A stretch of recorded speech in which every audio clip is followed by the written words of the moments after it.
A dissolution of marriage starts with the filing of a petition. The person who files first is the petitioner. We begin by filling out the case caption.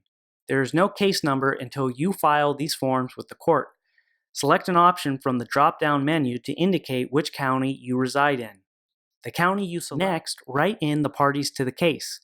If you are the person initiating this dissolution, you are the petitioner. Write in your name here.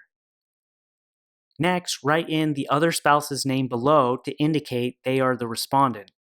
For this drop-down menu, only select write in the city and state you and respondent married, and then on the second field below, write the date of the marriage. On to the provisions concerning child custody, parenting time, and parental rights.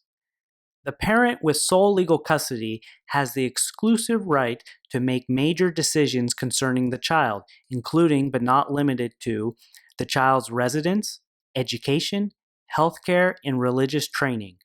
Joint custody is when parents share in those responsibilities. Select an option from the drop-down menu to indicate how you would like custody of the children to be granted by the court. The options include Option 1, petitioner should be awarded the legal. Next, indicate how property and debts are distributed in your case. Select an option from the drop-down menu to indicate how you want debts distributed. Okay, now on to spousal support. Then fill out the declaration section. Write in the date you completed and signed this form.